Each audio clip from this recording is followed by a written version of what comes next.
has said that it has approved the latest Gaza ceasefire proposal from Qatari and Egyptian mediators and is ready to resume talks. The draft includes a 60-day halt to fighting, half the Israeli captives swapped for Palestinian prisoners, and expanded aid access. Hamas called it the beginning of a comprehensive solution.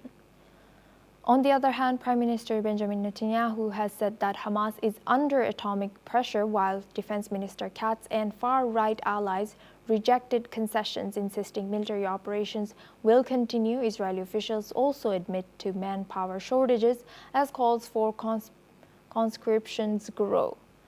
Qatar's Prime Minister and Egypt's President has stressed the urgency, warning conditions in Gaza are beyond imaginations, with famine deaths already mounting. Amnesty International has accused Israel of deliberately using starvation as a weapon.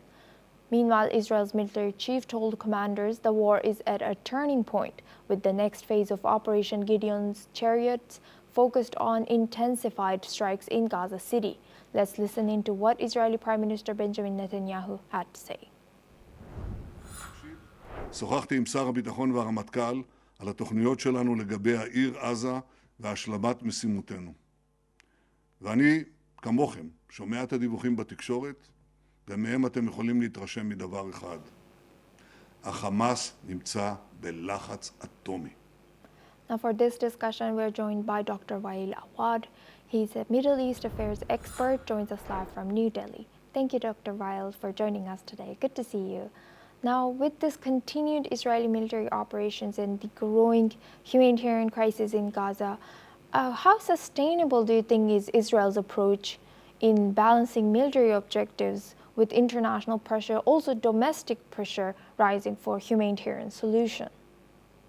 Thank you for having me. I think what Prime Minister Netanyahu is trying to do is deceive the public opinion of Israel and the rest of the world that the occupation of Gaza is a temporary process, is not a permanent, and his own main objective is to get the hostages released and also to end Hamas' existence in the Gaza Strip. But the fact of the matter is the war continues, the killing of the Palestinians continue, the genocides is continuing, and also the starvation, which is a new method of killing the remaining of the 2.2 million Palestinians are in a concentration camp in Gaza, have been subjected to. So I think the master of deceptions that he's been using, Mr. Netanyahu, is only to deceive the public. It's only the Israeli internal pressure can put pressure on him, because now he's buying time, and buying these times only because the Knesset is already on a vacation and there will be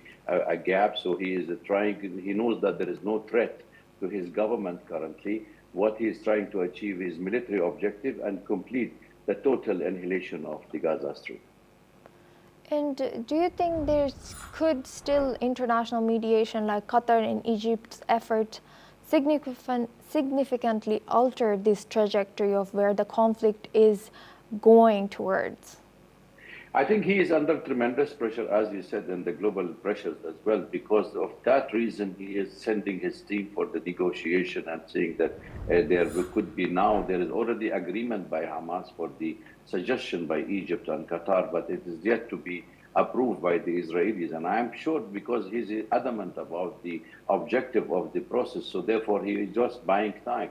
Nothing else. He will never agree on a ceasefire. No one can stop him. The United States is very much approving all his measures. He is having the blessing of President Trump. The internal pressure only is rising because they know that now the main objective of the Israeli government, not even to get one of the survivors of the Israelis hostages. The reason for this, they are all mostly military persons and they consider them as a dead person.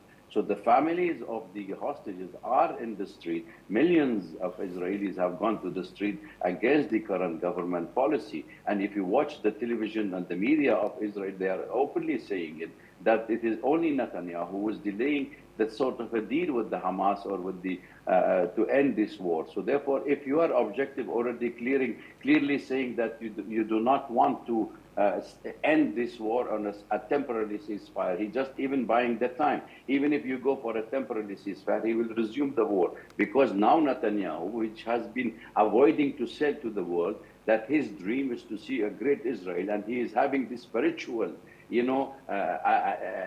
divine has come to his soul that he wanted to achieve the Israeli objective of having a great Israel from Euphrates to Nile, which is including Syria, Lebanon, Iraq, Jordan, Gaza Street, is Sinai Peninsula, and 1/3 of Saudi Arabia. So if that is the dream, and the rest of the world is watching what's happening in Gaza, what will happen in Gaza will happen in the rest of these countries, because all these countries are inhabited of people. So it's not a land without people. So I think we need to put international pressure. The United States have to understand the sentiment of the human feeling among the international community, that what is going on inside Gaza is nothing less than a total annihilation and a genocide acted by the Israeli occupational forces. Yes, thank you very much.